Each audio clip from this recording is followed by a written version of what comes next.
Olá, povo de Deus, segunda-feira da quarta semana do Tempo Comum, 31 de janeiro de 2022. Nossa reflexão de hoje é a partir do segundo livro de Samuel, 15, de 13 a 14, 30, 16, de 5 a 13a, e Marcos 5, de 1 a 20. Naqueles dias, um mensageiro veio dizer a Davi: as simpatias de todo Israel estão com Absalão. Davi disse aos servos que estavam com ele em Jerusalém: depressa, fujamos, porque de outro modo não podemos escapar de Absalão. Apressai-vos em partir, para que não aconteça que ele, chegando, nos apanhe, traga sobre nós a ruína e passe a cidade a fio de espada. Davi caminhava chorando enquanto subia o Monte das Oliveiras, com a cabeça coberta e os pés descalços. E todo o povo que o acompanhava subia também chorando, com a cabeça coberta.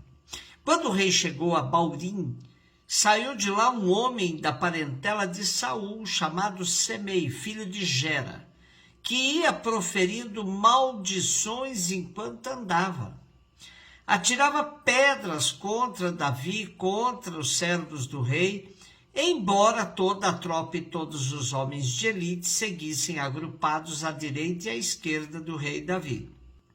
Semei amaldiçoava-o, dizendo: vai-te embora, homem sanguinário e criminoso.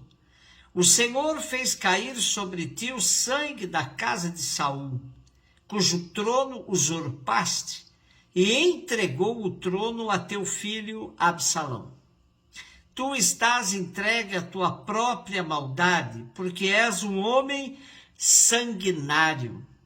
Então Abissai, filho de Sárvia, disse ao rei: por que há que esse cão morto continuar amaldiçoando o Senhor, meu rei? Deixa-me passar para lhe cortar a cabeça.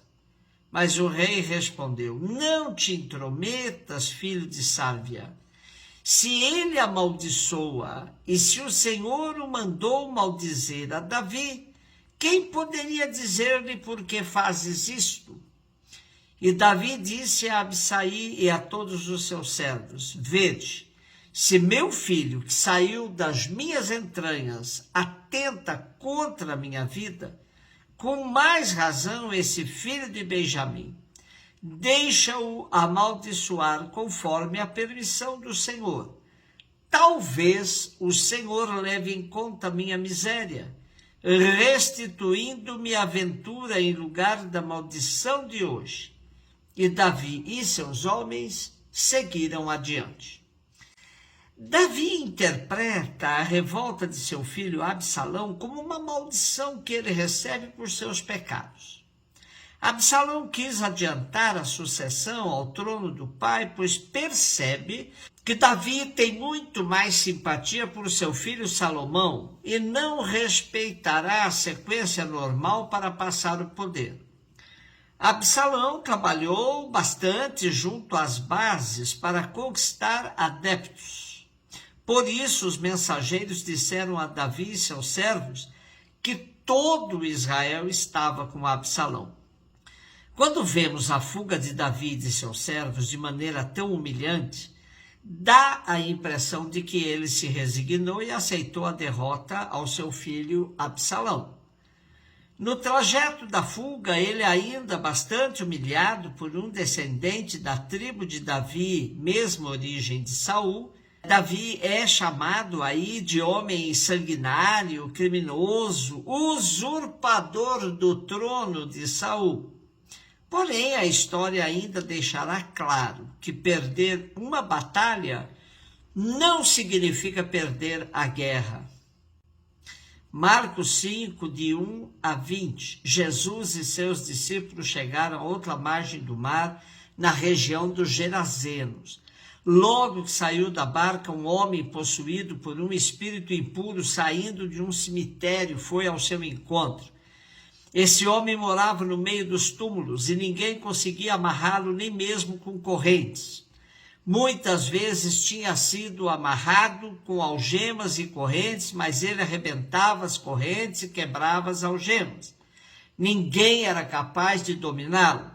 Dia e noite, ele vagava entre os túmulos e pelos montes, gritando e ferindo-se com pedras.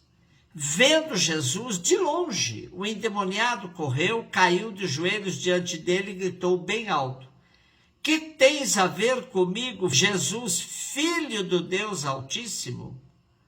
Eu te conjuro por Deus, não me atormentes. Com efeito, Jesus lhe dizia: espírito impuro, sai desse homem. Então Jesus perguntou: qual é o teu nome? O homem respondeu: meu nome é Legião, porque somos muitos. E pedia com insistência para que Jesus não o expulsasse da região. Havia aí perto uma grande manada de porcos pastando na montanha. O espírito impuro suplicou então: manda-nos para os porcos, para que entremos neles. Jesus permitiu. Os espíritos impuros saíram do homem e entraram nos porcos. E toda a manada, mais ou menos uns 2.000 porcos, atirou-se monte abaixo para dentro do mar, onde se afogou. Os homens que guardavam os porcos saíram correndo e espalharam a notícia na cidade e nos campos, e as pessoas foram ver o que havia acontecido. Elas foram até Jesus e viram o endemoniado sentado, vestido e no seu perfeito juízo, aquele mesmo que antes estava possuído pela legião, e ficaram com medo.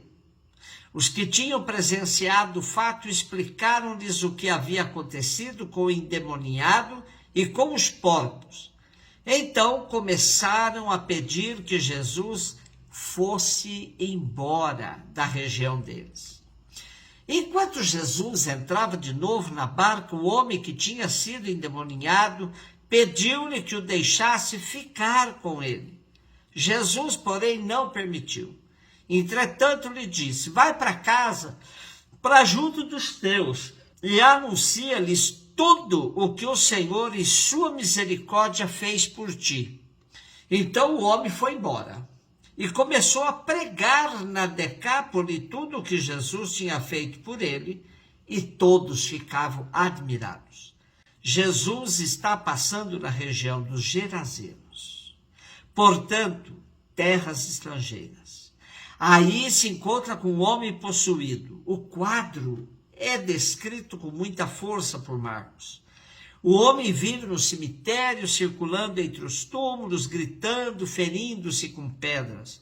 Portanto, vivia no reino dos impuros e era totalmente submisso ao demônio. Impressiona-nos a clareza do possuído em relação a Jesus.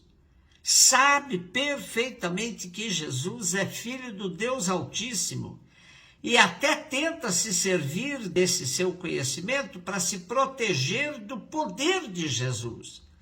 O espírito que habita esse homem se chama Legião, nome que nos remete às tropas do exército romano. Jesus não se intimida e manda essa legião para o fundo do mar, incorporado numa manada de porcos, também símbolo de impureza. Fundo do mar nos lembra o destino do exército de Faraó, quando da perseguição ao povo de Deus que atravessava o Mar Vermelho. O exército egípcio foi tragado pelo mar, e agora a legião, representando o exército romano, também teve o mesmo destino. O homem ficou livre do espírito mau que tanto o escravizava, e quando se esperava uma festa pela recuperação do homem, o povo local ficou assustado com o poder de Jesus e começou a suplicar que ele fosse embora. Em todas as épocas há quem se acostume a viver sob a dominação e teme a liberdade. Além disso, os porcos impuros para os israelitas fazia parte do sistema comercial dos Gerazenos. Jesus desmonta a dominação e a exploração, Frente a uma sociedade dominada e explorada, Jesus se apresenta como aquele que liberta, mas mesmo assim é rejeitado e preterido por aqueles que preferem viver dominados e explorados. Jesus então volta para a sua barca e vai embora. O homem curado se oferece para ser seu discípulo, mas Jesus não aceita tal proposta e manda o homem para sua casa. Diferentemente de outras curas, de quando Jesus pede silêncio, aqui Jesus recomenda ao homem curado que anuncie tudo o que aconteceu com ele por misericórdia de Deus. E ele se transformará na região da Decápole em um anunciador da libertação que vem de Deus, por meio de Jesus. Um beijo no seu coração.